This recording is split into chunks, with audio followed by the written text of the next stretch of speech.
Welcome to Nightwhisper. Nightwhisper brings you the darkest tales from the shadows. Join our community.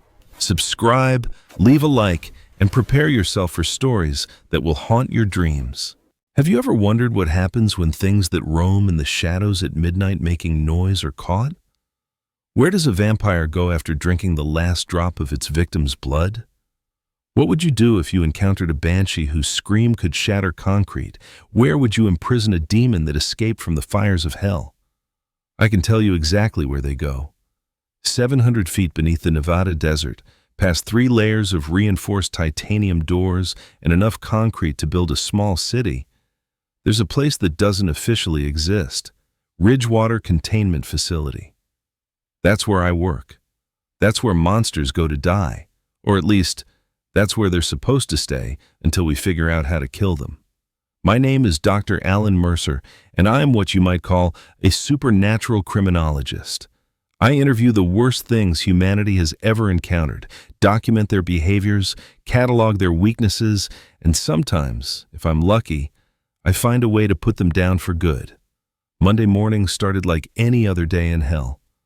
I swiped my badge at the main checkpoint, placed my palm on the biometric scanner, and stared into the retinal camera while trying not to think about the 3 miles of solid rock between me and the surface.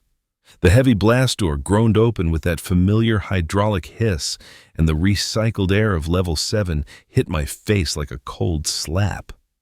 "Morning, Doc," Marcus Flynn called from the security booth.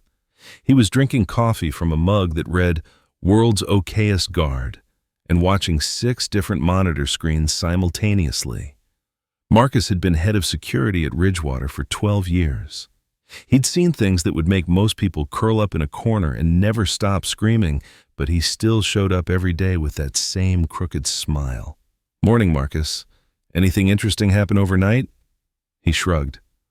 Mira was screaming again around 3 a.m.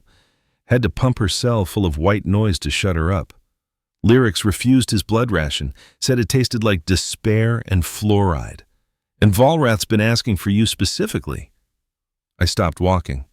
"Volrath asked for me?" "Yeah, weird, right? He doesn't usually ask for anything. Warden Hart wants you to interview him this morning. Room 4B, 8 o'clock sharp." I checked my watch, 7:45. Just enough time to grab my notes and mentally prepare for what was about to be the strangest conversation of my week. And trust me, in a place like this, that's saying something. Volrath the Stone Warden wasn't your typical inmate. While most of our residents were creatures of flesh and blood, even if that blood ran cold or not at all, Volrath was something else entirely. He was ancient, maybe older than human civilization itself. A living statue carved from obsidian and granite, standing 9 feet tall and weighing approximately 2 tons. The file we had on him was thin, mostly because he'd only been caught 6 months ago, and he refused to speak about his past. What we did know was terrifying enough. He'd been discovered in the ruins of a pre-Columbian temple in Central America, responsible for the deaths of an entire archaeological expedition. 23 people, all crushed to pulp or impaled on shards of stone that erupted from the earth itself. The thing about Volrath was his power. He could manipulate stone and earth with just a thought. In theory, he could bring this entire facility down on our heads if he wanted to. That's why his cell was specially designed, suspended by electromagnetic fields in the center of a spherical chamber, completely isolated from any solid surface, no stone to touch, no earth to command. Theoretically, he was powerless. Theoretically. I gathered my recorder, my notes, and the specially designed protective vest that wouldn't do much if Volrath decided to get creative, but made the insurance department feel better. Dr. Sarah Kim met me outside the interview corridor, her dark eyes sharp behind her glasses. "You ready for this?" she asked.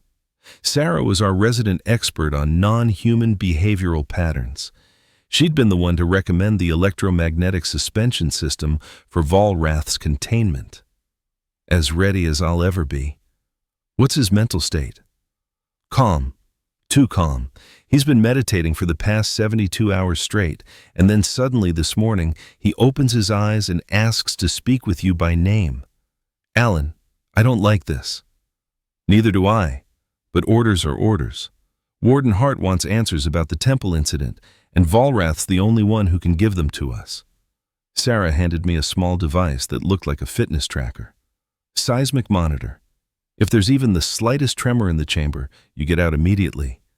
I don't care if he's in the middle of confessing to the Kennedy assassination.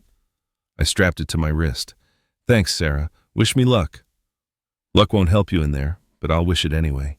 Interview room 4B was different from the standard interrogation setups. Instead of a simple table and chairs, there was a reinforced glass barrier separating me from Volrath's suspended cell. I could see him floating in the center of the sphere, cross-legged in meditation, his obsidian surface catching the harsh fluorescent light in strange angles. I sat down at the control panel, activated the recording system, and pressed the intercom button. Good morning, Volrath. I'm Dr. Alan Mercer. I understand you wanted to speak with me. For a long moment, there was nothing. Then, slowly, his eyes opened. They weren't really eyes at all, just 2 points of amber light that burned in the dark stone of his face. When he spoke, his voice was like grinding boulders, deep and resonant, vibrating through the glass and into my chest. Dr. Mercer, the man who asks questions, the man who seeks to understand what cannot be understood. Tell me, Doctor, do you dream? Not exactly the opening I was expecting. Sometimes, everyone dreams. No, not everyone. Your vampires do not dream. Your ghouls do not dream. The banshee in cell 19 dreams only of the deaths she has witnessed. But you human creatures, you dream of futures that will never be and pasts that never were. Curious. Is that what you wanted to discuss with me? Dreams? I wanted to discuss perspective, Doctor. You sit in your comfortable chair, in your comfortable facility, believing you have captured monsters, believing you control things you do not understand, believing that concrete and steel and electromagnetic fields can hold back the inevitable. It's almost endearing, this arrogance of yours. I kept my voice level. We've held you for 6 months without incident. The system seems to be working. The system! Volrath's laugh was like an avalanche. Yes, the system. Tell me, Doctor, how many people work in this facility? I'm not at liberty to discuss operational details. 147 souls, give or take. I felt each one of them walking on the stone floors above my head, their footsteps like whispers in my mind. I know the weight of the human woman who brings my observers their coffee. I know the gait of the guard who limps from an old injury to his left knee. I know the heartbeat of every person in this facility, transmitted through the very foundations you think isolate me. The seismic monitor on my wrist remained steady, but I felt a chill run down my spine. If you're trying to intimidate me, intimidation is for the weak and desperate. I'm simply providing perspective. You asked me here to discuss the temple, yes? The unfortunate expedition that discovered me? 23 people died, Volrath. I'd call that more than unfortunate. They woke me, Doctor. After 3,000 years of blessed silence, they woke me with their drilling and their dynamite and their arrogant assumption that the warnings carved into every wall were mere superstition. I gave them a choice. I told them to leave. They chose to stay. They chose to break the seals. What happened after that was not murder. It was consequence. I leaned forward. You're saying it was self-defense? I'm saying it was inevitable.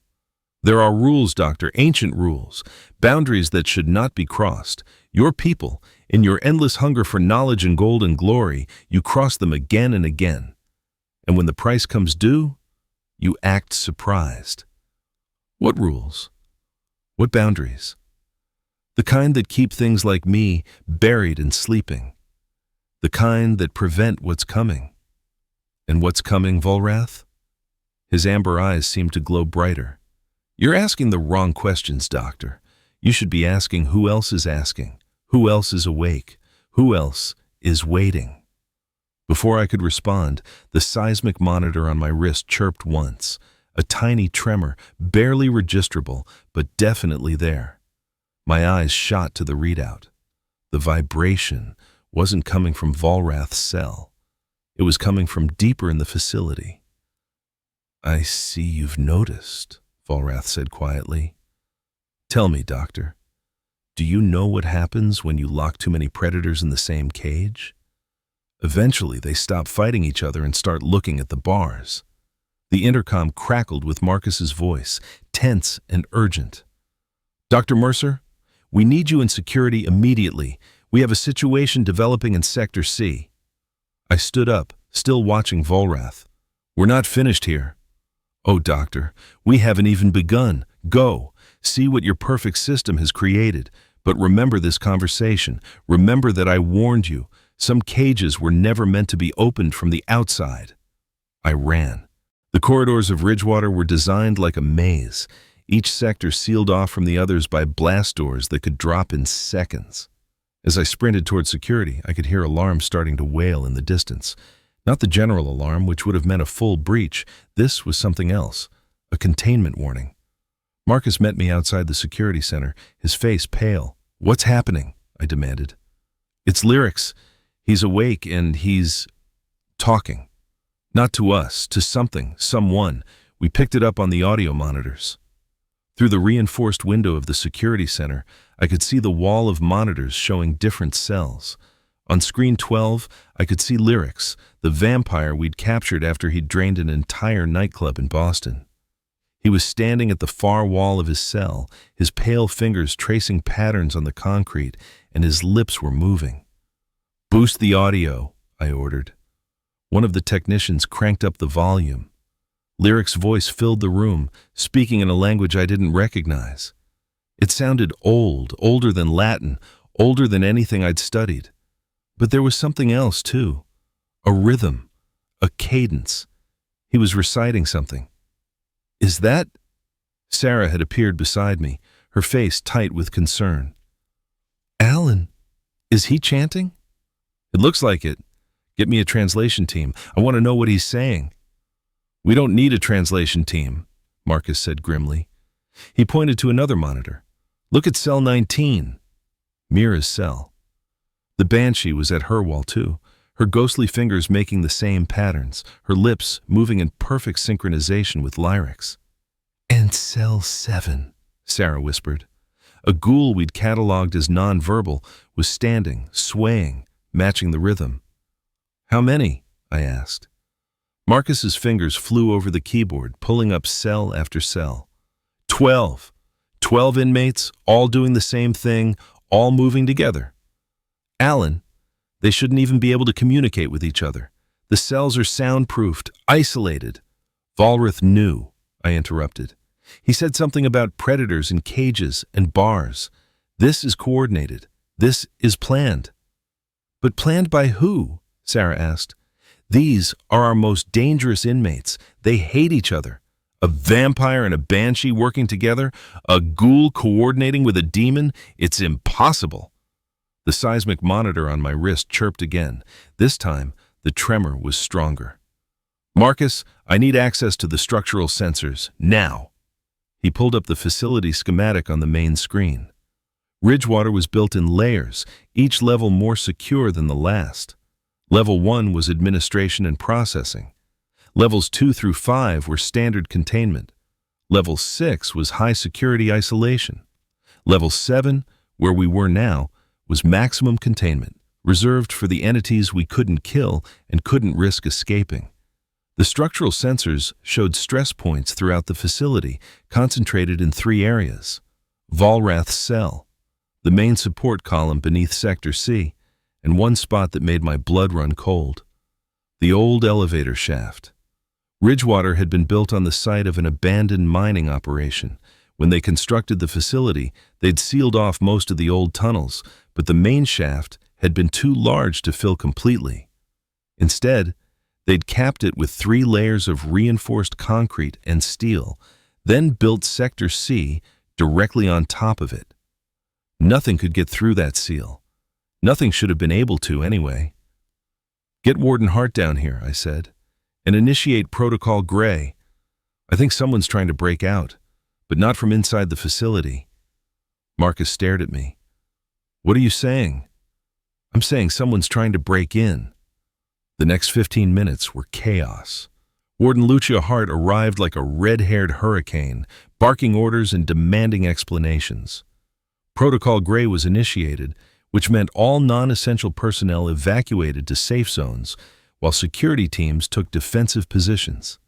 The inmates stopped their synchronized chanting, but that only made things worse. The silence was heavy, expectant, like the whole facility was holding its breath.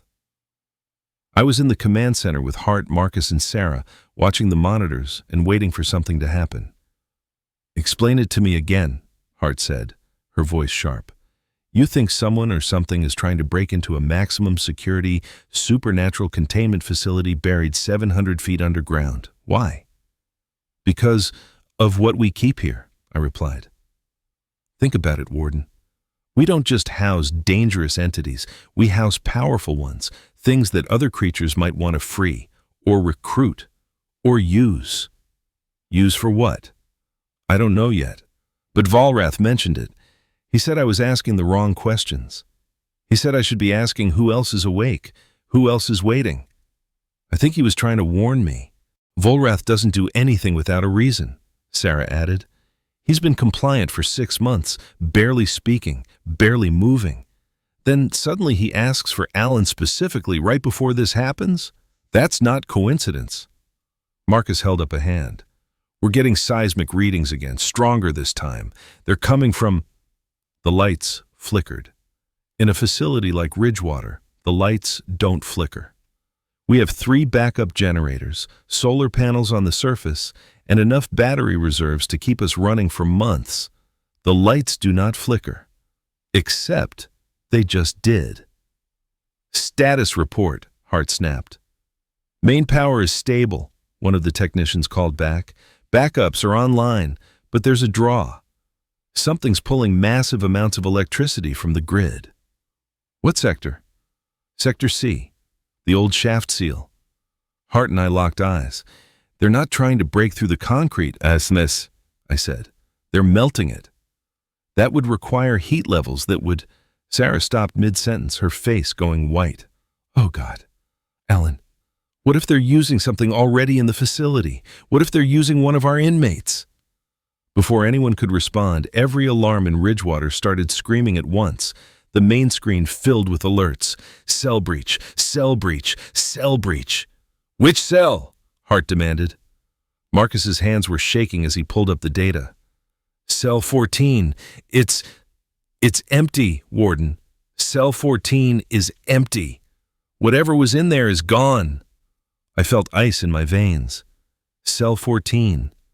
I pulled up the inmate roster on my tablet. Cell 14. Entity designation, Ignis. Classification, Primordial Elemental. Threat level, Omega. Capabilities, pyrokinesis, extreme heat generation, matter phase transition. "They're using Ignis to melt through the seal," I said. "But how did they get him out of his cell?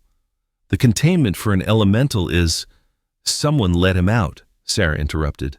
She was staring at one of the monitors, her finger pointing at a grainy image. "Look, camera 7, corridor junction. Do you see it?" I saw it. A figure in a security uniform, walking calmly toward Sector C, their face turned away from the camera. But there was something wrong with the way they moved. Too fluid, too smooth. "Marcus, who's assigned to that sector right now?" He checked the duty roster. That should be Trent Walker. He's been with us for 3 years. Vetted, clean record, no red flags. Where is he now? According to his tracker, he's right there on camera 7. I zoomed in on the figure. "Can you get a facial confirmation?" The technician worked her magic, enhancing the image, adjusting angles. When the figure's face finally resolved on the screen, Marcus gasped. It was Trent Walker. Exactly. Trent Walker. Down to the small scar on his chin from a bar fight 5 years ago.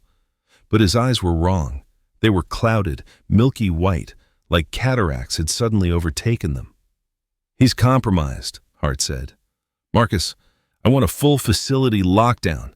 No one moves without authorization. Get me a security team to Sector C immediately, and someone find out how deep that damn seal has been breached." As security teams mobilized, I pulled up Trent's file on my tablet. 3 years of service, never a single incident, never a complaint. Model employee. But 6 weeks ago, he'd requested a transfer to night shift duty. Said he wanted the differential pay.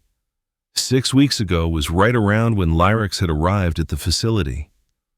"Sarah, I need you to pull the security footage from Lyrics' cell for the past 6 weeks. Look for any instance where Trent Walker was in visual range." "Alan, the cells are isolated. Visual contact shouldn't matter. For humans, it doesn't. But Lyrics is a vampire, an old one. Old enough that his powers might work differently than we think they do. Just check. Please." While Sarah worked, I stared at the monitor showing Sector C. Trent Walker had reached the seal. I could see heat distortion in the air around him, and beyond him, something glowing. Ignis. The elemental had taken the form of a roughly humanoid figure made of living flame, its touch melting through concrete like butter. "Warden," one of the technicians called out, "we have multiple entities showing increased activity. Volrath's electromagnetic field is fluctuating. Mira's sound levels are spiking. The demon in cell 23 is—" "I don't care what it's doing," Hart cut him off. "I care about that seal. How long until it breaches?" "At current rate, 4 minutes. 4 minutes until whatever was on the other side of that seal could get through. 4 minutes until something powerful enough to orchestrate this entire operation, something that could compromise our staff and control our inmates, could walk right into our facility." I pulled up the schematic again, looking at the old mine shaft. It went deep, far deeper than our facility. According to the original mining company's records, they'd stopped drilling when they hit something they couldn't identify, something that made their equipment malfunction and their workers sick. They'd sealed it and abandoned the site. We'd built a prison on top of someone else's grave. "Warden Hart," I said carefully, "I think we need to consider the possibility that we've been looking at this the wrong way. What if Ridgewater wasn't built here by coincidence? What if someone wanted us here specifically? What if we've been guarding something without knowing it?" Hart turned to me, her expression grim. "Are you suggesting this entire facility was a setup?" "I'm suggesting that maybe we're not the wardens, maybe we're the bait." Before she could respond, Sarah grabbed my arm. "Alan, you were right. Look." On her screen, she'd pulled up dozens of clips of Trent Walker walking past Lyrics' cell during night rounds. In every single one, he paused for just a second, just long enough for Lyrics to make eye contact through the reinforced glass. It had been happening for 6 weeks, night after night. A few seconds of contact, building up over time, until Lyrics had him completely under his control. "It gets worse," Sarah continued. "Look at the timestamps. Every time Trent had contact with Lyrics, it was exactly 7 minutes after he'd made his rounds past cell 14, Ignis's cell." He was checking on both of them, I realized, making sure the plan was working. But who was giving Trent his orders? Lyrics can control humans through eye contact, but he can't give complex instructions. Not like this. Someone else is coordinating. The seismic monitor on my wrist went crazy. On the monitors, we watched as a massive crack appeared in the seal. Not from the heat Ignis was generating. From below. Something was pushing up from beneath. "Evacuate Sector C," Hart ordered. "Pull everyone back to Level 6. Seal all blast doors between here and—" The lights went out. Emergency backup kicked in 3 seconds later, bathing everything in red. The monitors flickered back to life, and what we saw made everyone in the command center go silent. The seal had ruptured. Through the breach, something was climbing up. It was massive, easily 12 feet tall, and its body seemed to shift between forms, solid one moment, shadow the next. Where it touched the walls, the concrete cracked and aged, decades of decay happening in seconds. "What is that?" Marcus whispered. I watched as the entity pulled itself fully through the breach and stood to its full height. It looked around Sector C with something like satisfaction, then turned its head directly toward the camera. Directly toward us. When it smiled, I recognized the expression. I'd seen it before, just this morning, carved into the face of an obsidian statue suspended in an electromagnetic field. "Volrath knew," I said. "He knew because he's part of this. He's been part of this from the beginning." The entity on the screen raised one hand and made a gesture. The camera went dead. All the cameras in Sector C went dead. Heart was already moving. "All security teams, defensive positions. Prepare for a hostile entity breach. Lock down all cells. I want maximum containment on Volrath immediately. And someone get me." Every cell door in Level 7 opened simultaneously. The alarms changed pitch from warning to screaming. On the remaining monitors, we could see them emerging. Lyrics from Cell 12, his eyes burning red. Mira from Cell 19, her form shifting between solid and ethereal. The ghoul from Cell 7, its twisted limbs scraping against the floor. A dozen of our most dangerous inmates, all free, all moving with purpose, all moving toward the breach in Sector C. "They're not trying to escape," Sarah said, her voice barely above a whisper. "They're going to it. They're answering a call."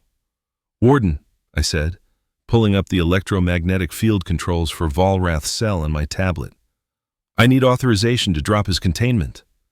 "Are you insane?" "Trust me. Please." She stared at me for 3 seconds that felt like hours, then nodded. "Do it." I dropped the field. Volrath fell the short distance to the floor of his chamber, the impact sending cracks radiating through the reinforced surface. He looked up at the camera, his amber eyes meeting mine through the screen. "Doctor," his voice came through the intercom, "I believe we need to have another conversation." "You're damn right we do," I replied, "starting with what the hell you've brought to my facility. Not yours, Doctor, never yours. You were simply keeping it warm." Outside the command center, we could hear footsteps. Heavy footsteps. Multiple entities, moving in formation, coming toward us. Hart drew her sidearm, even though we both knew bullets wouldn't do much against what was coming. Marcus and the other security personnel did the same. Sarah moved closer to me, her hand finding mine. The footsteps stopped outside the door. "You have a choice, Doctor," Volrath's voice echoed through the intercom. "You can fight what's coming and die, or you can listen, truly listen, and perhaps you'll survive what comes next. But either way, Ridgewater Containment Facility's purpose is about to change." The door to the command center didn't explode inward. It didn't need to. It simply dissolved, the metal turning to rust and falling away like sand. The entity from the shaft stood in the doorway, flanked by Lyrics, Mira, and 6 others. Up close, I could see it more clearly. It wore the shape of a man, but the proportions were wrong, the angles too sharp, the shadows too deep. When it spoke, the voice came from everywhere and nowhere. "Dr. Alan Mercer, we've been waiting to meet you. You ask such interesting questions. It's time you learned some interesting answers." Behind it, Trent Walker stood with those dead white eyes, a puppet on invisible strings. And behind me, on the monitor showing Volrath's cell, I could see the Stone Warden settling back into meditation, that same knowing expression on his ancient face. I'd been wrong about so many things. Ridgewater wasn't a prison, it was a lock, and we just turned the key.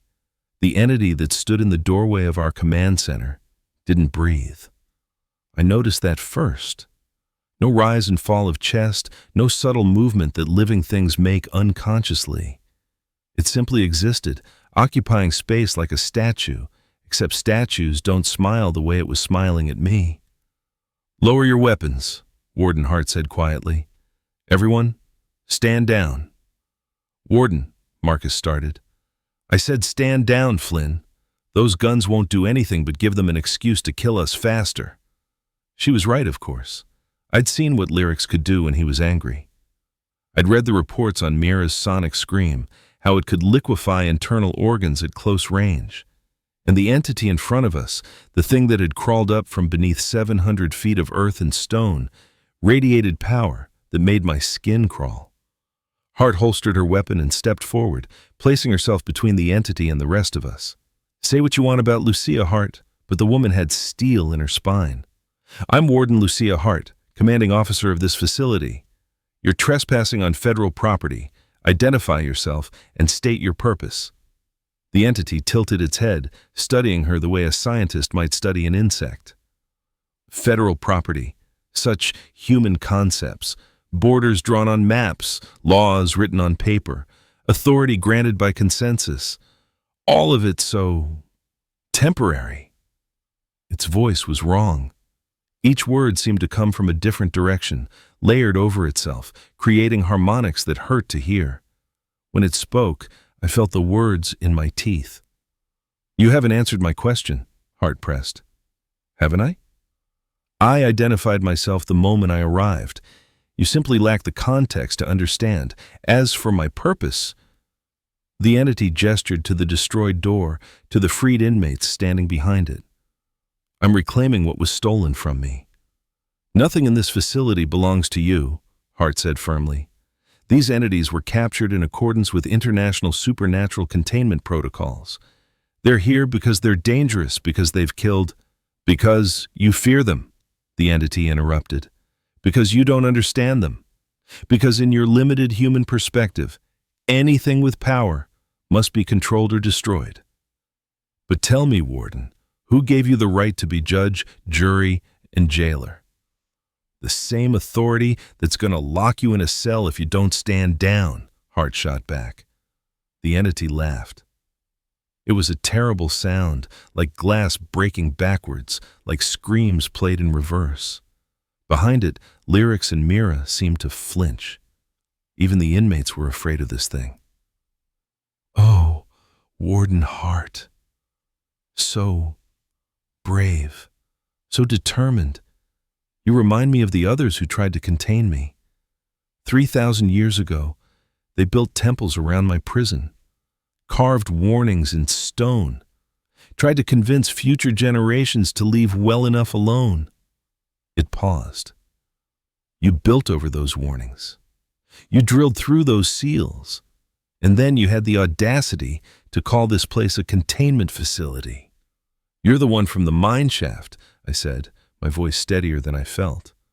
"You're what the mining company found, what they sealed away." The entity's attention shifted to me, and I felt the temperature drop 10 degrees. "Dr. Mercer, finally a question worth answering. Yes, I am what they found. I am what they feared. I am what your predecessors tried so desperately to forget." It took a step into the command center, and despite Hart's order, I saw Marcus's hand drift toward his weapon. "But I am also something else, something your limited understanding of monsters fails to grasp. I am not a demon, or a vampire, or a vengeful spirit. I am an architect." "An architect?" Sarah spoke up from beside me. "That's not in any of our classification systems." "No," the entity agreed. "It wouldn't be, because the last time an architect walked freely in this world, your species was still learning to make fire. We shaped civilizations, Dr. Kim. We built the first cities, taught the first languages, gave structure to chaos, and when we grew tired of your worship, when we sought to sleep and dream, your ancestors buried us, called us gods and locked us away in the earth." "That's impossible," Sarah said. "The archaeological record doesn't support..." "The archaeological record is incomplete by design," the architect cut her off. "Do you think those temples in Central America were built to honor gods? They were prisons, Dr. Kim.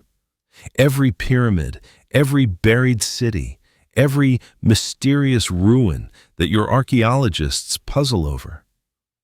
They were containment facilities built by ancient humans who understood what we were and feared us enough to trap us in stone and earth and ritual. I thought about Volrath, suspended in his electromagnetic field. The architect had called him by name, or at least implied they knew each other. Volrath is one of you, an architect. Volrath is a fragment, the entity corrected, a piece broken off from a greater whole, shaped by time and isolation into something new. When they buried me, they buried others like me. Most of us slept. Some of us changed. Volrath changed. He forgot what he was, forgot his purpose. He became what you humans expected him to be. A monster, a creature of stone and fury. Through the intercom, Volrath's grinding voice responded. I remember enough, Kaine. I remember what we were, what we built, what we lost. Kaine, I repeated. The architect had a name. Somehow that made it more real, more terrifying. Names meant identity, personality, intent. Kaine nodded slowly. I am the architect of foundations. I shaped the bedrock beneath the first cities. I taught humans how to build structures that would last millennia. And in return, they feared me, worshipped me, tried to control me. Eventually, they succeeded. Your bureau, Warden Hart, is not the first organization to attempt containment of the supernatural. It's simply the latest in a very long line. Then what do you want? Hart demanded. If you're so powerful, if you've been planning this for however long, why reveal yourself now? Why this elaborate scheme with compromised staff and coordinated inmates? Because I'm not here for revenge, Warden. I'm here for recruitment. That sent a chill through the room. Marcus's hand was definitely on his weapon now, but he hadn't drawn it yet. The other security personnel were frozen, caught between training and survival instinct. Recruitment, I said carefully. You're putting together a team. Perceptive, Doctor. Yes. This facility contains some of the most powerful entities currently in captivity. Lyrics, a vampire old enough to remember when my kind walked openly. Mira, a banshee whose voice carries echoes of the death songs we taught our ancestors. The demon in cell 23, the shifter in cell 31, the elemental I've already freed. All of them have power. All of them have been imprisoned by humans who fear that power. All of them are tired of their cages. You can't seriously expect them to follow you, Sarah said. They hate each other. Vampires and demons have been at war for centuries. Banshees serve no one. You might have orchestrated their release, but loyalty? That's something else entirely. Kaine's smile widened. Oh, Dr. Kim, I don't need their loyalty. I need their desperation. Every entity in this facility has tried to escape at some point. Every single one has failed. They know the depth of human ingenuity when it comes to building cages, but what if I could offer them something better than freedom? What if I could offer them purpose?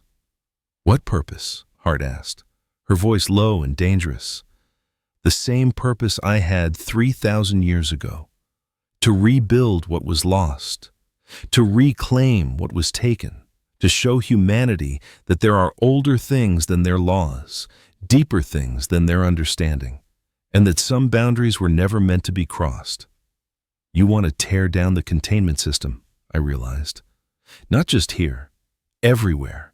Every facility, every protocol, every safeguard we've built. I want to remind your species that you are not the apex predator on this planet, Doctor. You never were. You simply got very good at locking away the things that scared you. But locks can be picked, chains can be broken, and cages, no matter how sophisticated, can always be opened from the outside. Hart stepped forward again, and I saw her hand move toward something on her belt. Not a weapon. The facility-wide alert trigger. I won't let you turn this facility into your personal army recruitment center. Security, prepare to... Kaine moved faster than anything that size should be able to move. One moment he was standing in the doorway, the next his hand was around Hart's wrist, stopping her inches from the alert trigger. She didn't even have time to gasp. "Warden Hart, please don't make me demonstrate why I've survived 3 millennia of humanity trying to kill me. I have no desire to harm you. In fact, I'd prefer to keep you alive. You're going to be useful as an example." "Example of what?" Hart spat, trying and failing to pull her wrist free. "Of what happens to those who try to cage the uncageable. You're going to watch, Warden.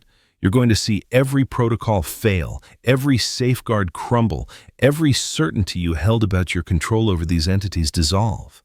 And then, when the world sees this facility fall, when other facilities panic and tighten their security, when the Bureau scrambles to understand how I did this, you're going to tell them the truth." "What truth?"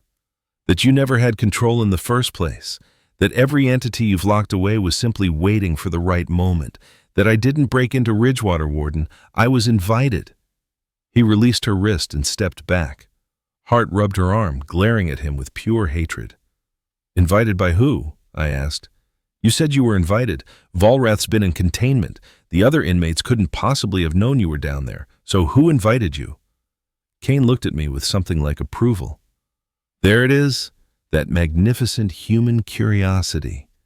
That need to understand even when understanding might be the last thing you do. Tell me, Doctor, have you checked your staff roster lately? Specifically, who approved the construction of Ridgewater 20 years ago? Who selected this specific site, despite there being dozens of better locations?" Sarah was already pulling up the facility's historical records on her tablet. I watched her face go pale as she read. "No," she whispered. "No, that's not possible." "What is it?" I moved to look over her shoulder. The construction approval documents for Ridgewater were signed by a panel of Bureau officials. Most of the names I didn't recognize, buried bureaucrats who'd retired or died years ago. But one name stood out. One signature that I saw every single day. Director Raymond Carver, the current head of the Federal Bureau of Supernatural Containment. The man who'd personally recruited me to work at Ridgewater. "Carver knew," I said, my voice hollow. "He knew what was buried here. He built this facility on purpose. He's been feeding you inmates for 20 years. "Not feeding," Kaine corrected. "Cultivating. Director Carver and I have an arrangement, Doctor. He provides me with powerful entities, keeps them contained long enough for me to study them, to understand them, to identify which ones might be useful. And in return, when I finally break free, when I reclaim what was taken from me, I ensure that he and his chosen few survive what comes next." "Why would Carver betray everything the Bureau stands for?" Hart demanded. "He's dedicated his life to containment, to protecting humanity from what, Warden? From me? From creatures like Lyrax and Mira? Or from the truth that humanity is not alone on this planet, that it never was, and that the things you've been locking away might have legitimate grievances?" Kaine shook his head. "Director Carver understands what most humans refuse to accept, that the age of human dominance is ending, that the old powers are waking up, and that when we fully rise, the species that adapts will survive. The species that clings to old hierarchies will not." "You're talking about extinction," Sarah said. "You're talking about wiping out humanity." "I'm talking about hierarchy redistribution, Dr. Kim. Humans will still exist. You're too useful to completely eliminate. But you'll exist in your proper place, not as wardens and jailers, but as subjects, as you were 3,000 years ago, before you got clever with your rituals and your prisons." "That's insane," Marcus spoke up for the first time, his voice shaking with anger. "You think we're just going to roll over and accept slavery? We've got technology now, weapons, knowledge. We've fought off invasions, plagues, extinction events. We're not the scared primitives you remember." Kaine regarded Marcus with something like pity. "You're right, of course. Humanity is remarkably resilient. You've survived ice ages and asteroid impacts and your own self-destructive tendencies. But all of that survival came at a cost. You've forgotten how to recognize true power when you see it. You've grown arrogant. He raised one hand, and the concrete beneath our feet rippled like water. We all stumbled, grabbing for support as the floor undulated in waves. Equipment toppled, monitors shattered, and through it all, Kaine stood perfectly still. "This is me being gentle," he said. "This is me demonstrating a fraction of what an architect can do. Would you like to see more? Shall I bring down this entire level? Collapse the tunnels and bury you all under 1,000 tons of earth and stone? Or perhaps I should simply age this facility forward a few centuries, let time itself do the work." "Stop!" Hart commanded, but her voice was drowned out by the groaning of stressed metal and cracking concrete. Kaine lowered his hand. The floor stabilized, but the message was clear. "I don't need to fight you, Warden Hart. I don't need to match your weapons or your tactics. I simply need to unmake the foundations you've built your certainty upon. And I can do that with a thought." He turned to the inmates gathered behind him. "Lyrics, Mira, gather the others. It's time to show Dr. Mercer and his colleagues what a real containment breach looks like." "Wait," I said, the word escaping before I could stop it. "You said you wanted to recruit them, that you were offering them purpose, but you haven't actually told them what that purpose is. You've talked about tearing down the containment system, about ending human dominance, but that's destruction. That's revenge. What are you actually building?" Kaine paused, and for the first time since he'd appeared, I saw something in his expression that might have been genuine emotion. Curiosity, maybe, or respect. "An excellent question, Doctor. What am I building?" He gestured to the ruined command center, to the freed inmates, to the facility crumbling around us. "I'm building the same thing I built 3,000 years ago. A city, a place where entities like us can exist openly, without fear of capture or execution. A place with its own laws, its own structure, its own purpose. Humanity has had its chance to coexist with the supernatural. You chose imprisonment instead. So we're taking our chance. We're building our own nation, Doctor, and this facility is going to be its foundation." "A nation," Sarah repeated. "You're talking about open war. The Bureau will never allow. The Bureau will have no choice. By the time Director Carver reveals my existence, by the time your government mobilizes a response, we'll already have a dozen facilities emptied. Hundreds of powerful entities, all working toward the same goal. All building the same city. And the humans who try to stop us will find that their weapons, their protocols, their carefully maintained control will mean nothing against beings who shape the earth itself." He turned to leave, then paused at the destroyed doorway. "I'll give you a choice, Dr. Mercer. You and your colleagues. You can stay here in this crumbling facility and wait for rescue that may never come. Or you can follow me. Witness what we're building. See the truth of what your Bureau has been fighting all these years. I suspect you'll find it educational." "And if we refuse?" I asked.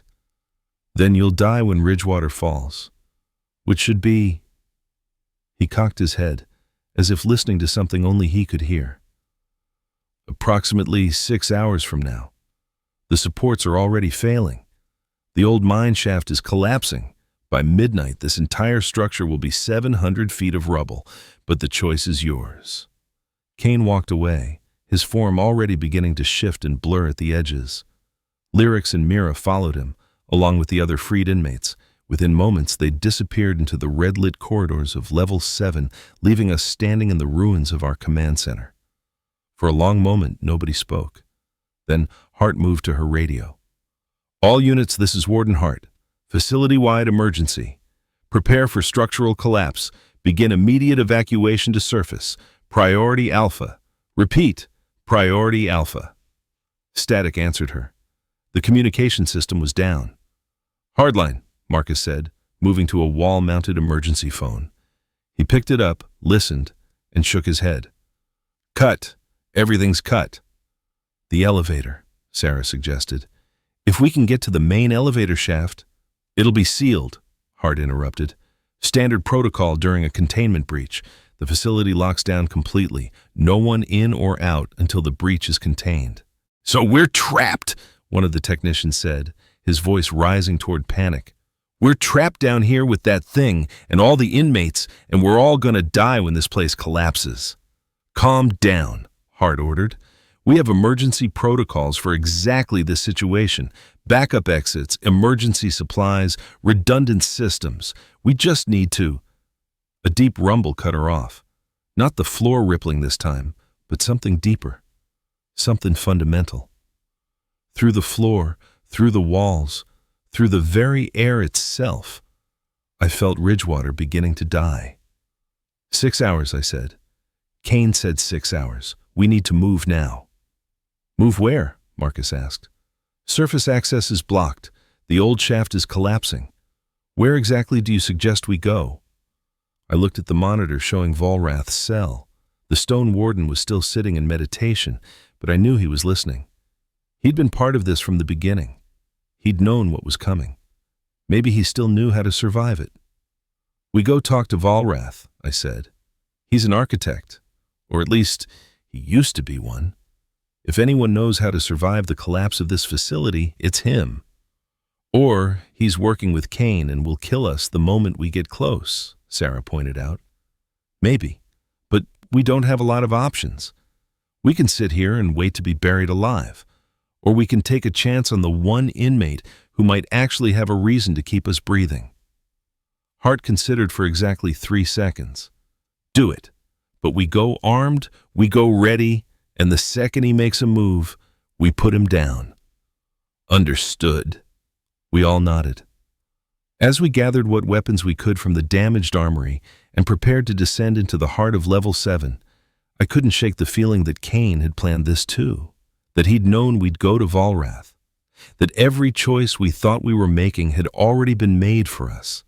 The question was, what did an entity that had survived 3,000 years of imprisonment want with a group of terrified humans running through a dying prison? I had a feeling we were about to find out.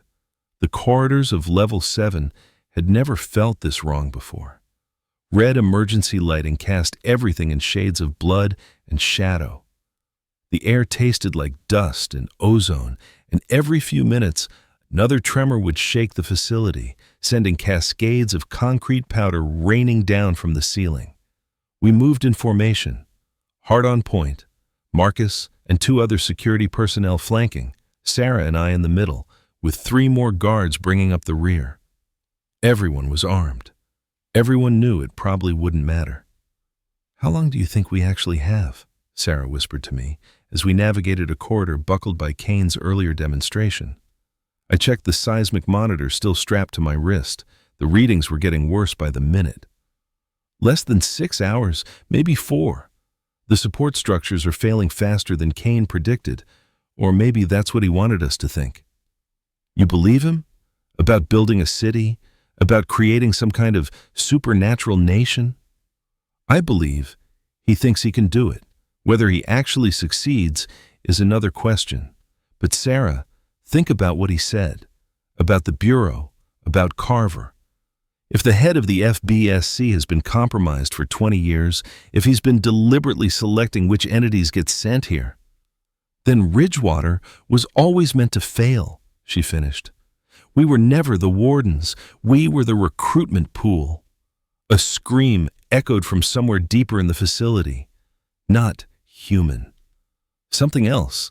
Something that had been freed from its cell and was now reveling in that freedom. Marcus raised his weapon, scanning the darkness ahead. "Contact!" one of the rear guards called out. "Movement behind us, 50 meters. We all turned. In the red-lit corridor, something was following us. It moved too fast to get a clear look, darting from shadow to shadow, but I caught glimpses. Elongated limbs, too many joints, eyes that reflected the emergency lights like a cat's. "Cell 31, Hart identified. "The shifter. Ignore it unless it attacks. We don't have time for a firefight." The thing following us let out a sound that might have been laughter or might have been hunger. But it didn't attack. It just kept following, keeping pace, watching. "It's hurting us," I realized. It's making sure we go where Kaine wants us to go. Which is toward Volrath, Sarah said. He knew we'd try to reach him. This whole thing is orchestrated. We reached the entrance to Volrath's containment chamber. The massive blast door that normally sealed it was open, hanging at an angle from damaged hydraulics. Beyond it, the spherical chamber where Volrath had been suspended was dark except for a single shaft of emergency lighting cutting through the center. Volrath sat in the middle of the floor, exactly where I'd last seen him on the monitors. Cross-legged, hands resting on his knees, those amber eyes fixed on the entrance, waiting. "Dr. Mercer," his voice rumbled as we entered, "you've made an interesting choice. I wondered if you would." "We need information," I said, stepping forward despite every instinct screaming at me to run. "About Kaine, about the collapse, about what's really happening here." "Need," Volrath repeated. Such a human word. Always needing, always demanding, never simply accepting what is. He stood slowly, his massive frame unfolding like an avalanche in reverse. "But very well. You've come seeking answers. I'll give them to you. The question is whether you'll survive knowing them." "Start with Kaine," Hart ordered, her weapon trained on Volrath's center mass. "What is he? Really?" "I told you before, Warden. He's an architect, one of the first, one of the eldest. When your species was learning to stack stones for shelter, Kaine was teaching them how to build structures that would last millennia.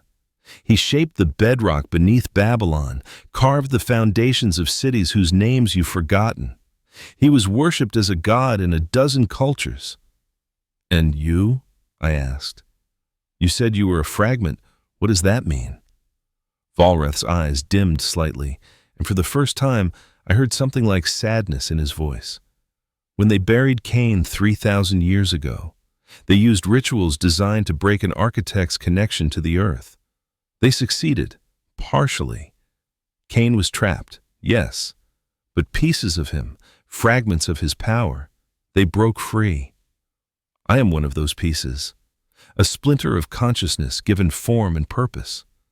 I remember being part of something greater, but I also remember being separate, being afraid, being alone. "So, you're on his side," Marcus said. "You're helping him." "Am I?" Volrath tilted his head. "I opened my cell when Kaine called. I answered when he spoke. But that doesn't mean our goals align, Mr. Flynn. Kaine wants to rebuild what was lost, to reclaim dominance over a species that imprisoned him. I, on the other hand, have spent 3,000 years learning what it means to be separate, to be individual, to choose my own path." "Then help us stop him," Hart said. "If you don't want to be part of his plan, help us prevent the collapse. Help us save this facility." Volrath laughed, that terrible avalanche sound. "Save this facility?" "Warden Hart, this facility is already dead. The supports are failing. The old mine shaft is collapsing inward. By morning, Ridgewater will be nothing but a crater in the desert. No power I possess can prevent that. Kaine made certain of it." "Then help us escape," Sarah pleaded.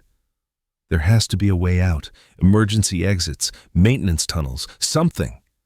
"There are 17 emergency exits," Volrath said. "Kaine has collapsed 12 of them already. The remaining 5 are being guarded by freed inmates who have very explicit orders to prevent anyone from leaving. You're not prisoners of this facility anymore, Warden. You're prisoners of Kaine's plan." The seismic monitor on my wrist started beeping frantically. Another major tremor was coming. I grabbed Sarah's arm as the floor began to shake, pulling her close to the wall. The others braced themselves as best they could. This one was worse than the others. The entire chamber tilted, the electromagnetic suspension system for Volrath's cell tearing free from its moorings and crashing to the floor. Cracks spiderwebbed across the ceiling, and I watched in horror as a chunk of concrete the size of a car broke free and plummeted toward us. Volrath moved.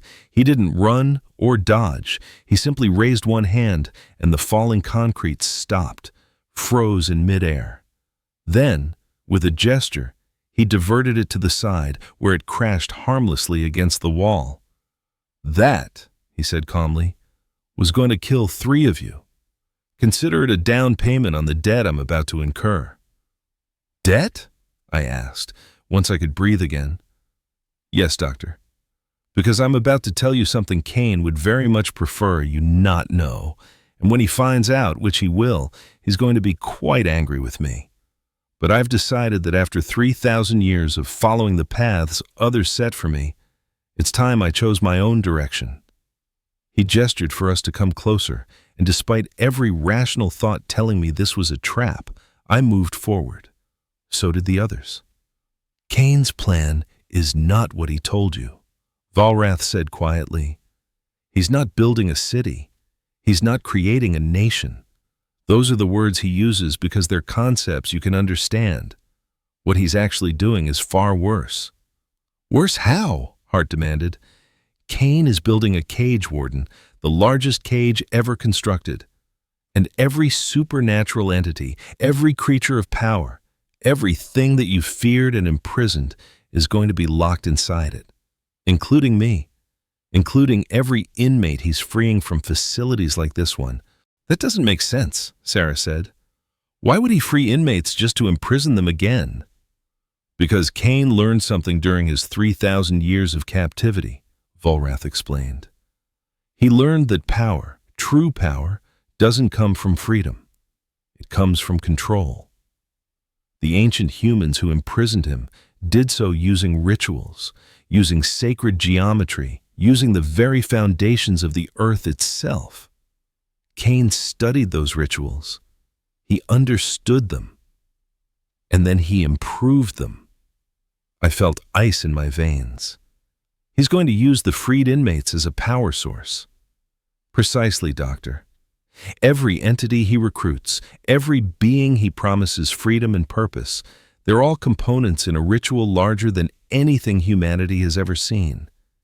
He's going to gather them in one place, bind them together, and use their combined power to reshape reality itself, to create a domain where architects are no longer bound by the physical laws that limit them, where they can exist as they did before humans learned to fear them." "That's impossible," Hart said. "The amount of power required is exactly why he needs hundreds of supernatural entities all channeling their energy through a single focal point," Volrath interrupted. "And that focal point, Warden Hart, is going to be built on the ruins of Ridgewater. This facility sits on a convergence of ley lines, on bedrock that has been saturated with supernatural energy for decades.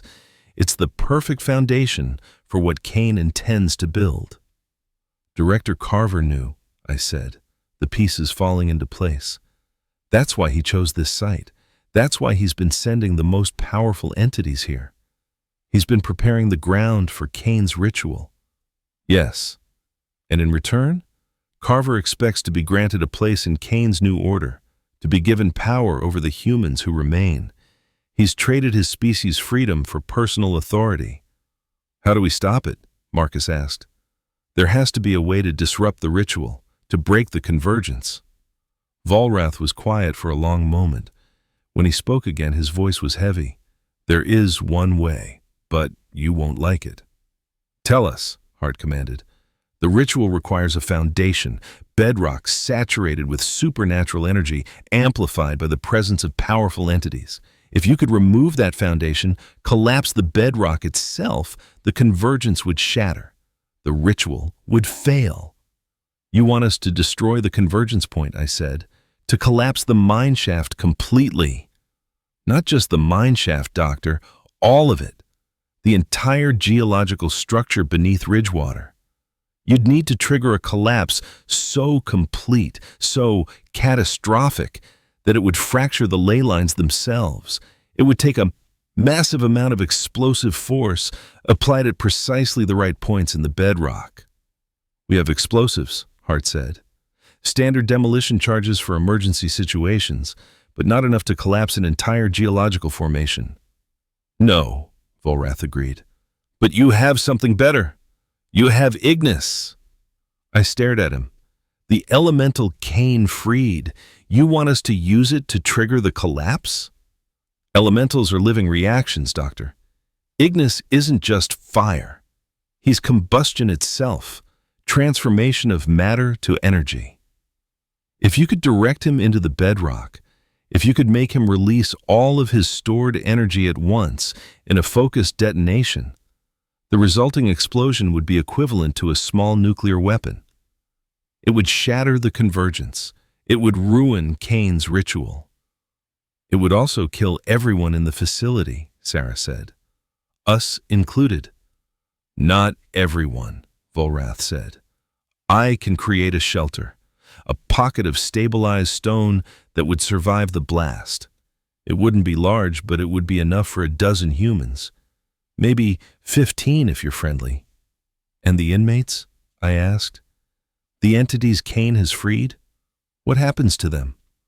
Most will die in the collapse. Some, the more powerful ones, might survive. But they'll be scattered, disoriented, separated from Kaine's influence. Without the convergence, without the focal point, Kaine's ritual fails. His plan fails. And he'll have to wait another 3,000 years to try again. Hart was already moving, pulling out her tactical map of the facility. Where's Ignis now? Sector B, one of the security guards reported. Thermal signatures show extreme heat in that area. He's probably with Kaine. Then we need to separate them, Hart said. Draw Ignis away, control him long enough to position him for the detonation. Marcus, how many demolition charges do we have? 12 in the emergency armory, if we can get to them. We can, Volrath said. I can move through stone, navigate the collapse zones that would kill you. I can retrieve the charges, but Dr. Mercer is going to have to be the one to direct Ignis. The elemental respects power, and right now, the human with the most power in this facility is the one who understands what we're trying to do. Why would Ignis listen to me? I asked. Because you're going to offer him something Kaine can't. Freedom. True freedom. Kaine wants to bind Ignis to his ritual, make him part of a larger structure. You're going to offer him the chance to burn freely, to release all his energy in one magnificent moment of pure transformation. For an elemental, that's the closest thing to paradise they can experience. I looked at Sarah, at Hart, at the others. They were all watching me, waiting for a decision. How long do we have? I asked. Volrath checked some internal sense I couldn't fathom. 3 hours, maybe less. Kaine will begin gathering the freed inmates for the ritual soon. Once they're all in position, he'll activate the convergence. After that, it's too late. Then, we don't have time to debate, Hart said. Volrath, get the charges. Marcus, you and your team are going to set them at the points Volrath identifies. Sarah, I need you to calculate the exact detonation sequence. The charges need to go off in a specific order to maximize the fracture pattern. What about me? I asked.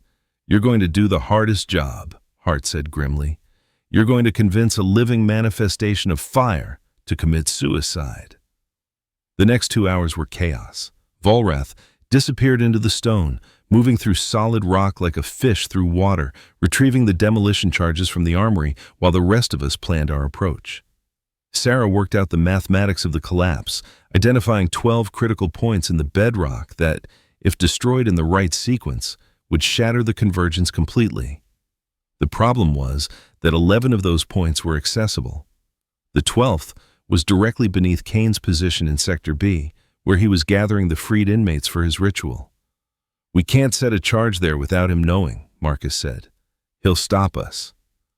We don't need a charge there, said, studying the map. That's where Ignis needs to be. If he detonates at that exact point simultaneously with the other charges, it'll work. How are you going to get him into position? Sarah asked. Very carefully. We split up. Hart and Marcus took a team to set the charges. Sarah stayed with Volrath to coordinate the timing. And I, armed with nothing but a thermal suit and a prayer, headed into Sector B to have a conversation with an elemental. The temperature started climbing before I even reached the sector.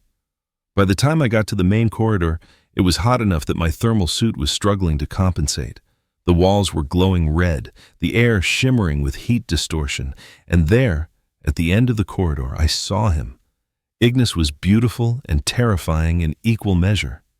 His form shifted constantly, flames dancing between orange and blue and white, taking shapes that suggested humanity but never quite committed to it. Where he walked, the floor melted. Where he touched the walls, they burst into flame. "Ignis!" I called out, my voice muffled by the thermal suit's breathing apparatus. "I need to talk to you." The elemental turned, and I felt the weight of his attention like a physical force. When he spoke, his voice was the crackle of wildfire, the roar of the furnace. "Human, you wear fire's cousin to protect yourself, wise but unnecessary. I do not harm those who do not harm me." "I'm here to make you an offer," I said, stepping closer despite every survival instinct screaming at me to run. "A choice between servitude and glory. Explain." "Kaine is going to use you, bind you to a ritual, make you part of something larger. You'll burn, yes, but it won't be your fire. It'll be his. You'll be a tool, a component, a piece of someone else's design." Ignis's flames flickered, dimming slightly. "You speak truth. The architect has made promises, power, purpose, but I feel the bindings he prepares, the chains he will wrap in ritual. I can offer you something else, one moment of absolute freedom. One chance to burn with every ounce of energy you possess, to transform matter and energy on a scale you've never experienced. To be, for one perfect instant, everything an elemental can be. And after? After, you'll be gone, spent, transformed into pure energy. But Ignis, you'll take this entire facility with you. You'll shatter the bedrock, fracture the convergence, ruin Kaine's plans. You'll burn brighter than any elemental has burned in 3,000 years. The elemental was quiet, his flames dancing in complex patterns. I could feel him considering, weighing servitude against glory, continued existence against one perfect moment. "Show me where," he said finally. I led Ignis to the 12th critical point, directly beneath where Kaine was gathering the freed inmates. We could hear them above us, voices speaking in languages I didn't recognize, chanting in synchronization. The ritual was beginning. "Here," I said, marking the spot. "When I give the signal, you release everything. Every bit of energy, every degree of heat, all at once. Can you do that?" "Yes," Ignis said. "But human, you should leave. This place will not survive what I am about to do." "I know. Thank you, Ignis, for choosing freedom. Thank you, human, for offering it." I ran. Through collapsing corridors and past watching inmates who either didn't care about one running human or had been ordered to let me pass, I sprinted toward the shelter Volrath had prepared. Behind me, I could feel the temperature rising as Ignis gathered his power, preparing for one final, magnificent burn. The shelter was a spherical cavity carved into solid bedrock, smooth and perfect. Inside, Hart, Sarah, Marcus, and 10 others were waiting. Volrath stood at the entrance, one massive hand resting on the stone. "Is it done?" he asked. "It's done. Ignis is in position. The charges are set. We just need to trigger the sequence." Sarah held up a detonator, her hands shaking. 12 seconds from first charge to last. The fracture will propagate through the bedrock, and when it reaches Ignis, he'll finish what we started," I said. "Do it." She pressed the button. The first explosion was distant, muffled by hundreds of feet of stone. The second was closer. By the third, we could feel them, each detonation sending shockwaves through the bedrock. Volrath sealed the entrance to our shelter, creating a barrier of stone so dense that not even the shockwaves could penetrate it. In the darkness, we waited. The 11th charge detonated, and then Ignis let go. I've never experienced anything like that final detonation. Even through Volrath's protection, even buried in stable stone, we felt it. The bedrock itself screamed, fracturing in 1,000 directions at once. The convergence shattered, ley lines snapping like overstressed cables, releasing decades of accumulated energy in one catastrophic instant. Above us, Kaine's ritual collapsed. I'd like to think I heard him scream, heard his perfect plan fall apart, but that might just be wishful thinking. What I did hear was the death of Ridgewater, the final collapse of a facility that had been doomed from the moment it was built. It took 6 hours for the shaking to stop. When Volrath finally opened the shelter, we emerged into a world transformed. Where Ridgewater had stood, there was now a crater a quarter-mile across. The desert sun was rising, painting everything in shades of orange and gold. "Kaine?" Hart asked. "Gone," Volrath said. "Buried, along with most of the inmates. Some may have survived, scattered across the desert. But without the convergence, without the ritual, they're no longer a coordinated threat." "And you?" I asked. "What now?" The Stone Warden looked at the ruins, then at the rising sun. "Now I choose my own path, Doctor. As you helped Ignis choose his, perhaps I'll find a quiet mountain somewhere. Meditate for a few centuries. See what the world becomes when I'm not trying to control it or be controlled by it." He started walking, his massive frame silhouetted against the dawn. Before he disappeared over the crater's edge, he turned back one last time. "Thank you, Dr. Mercer, for reminding me that even fragments can be whole." Then he was gone. We stood there for a long time, survivors of a facility that no longer existed, witnesses to a plan that had almost succeeded. Eventually, Sarah spotted the helicopters approaching from the east, the Bureau, coming to investigate what their satellites had shown them. "What do we tell them?" Marcus asked. Hart considered. "The truth, all of it, including Carver's betrayal. Let the Bureau deal with its own corruption." "They might not believe us," Sarah said. "They will," I said, holding up my recorder.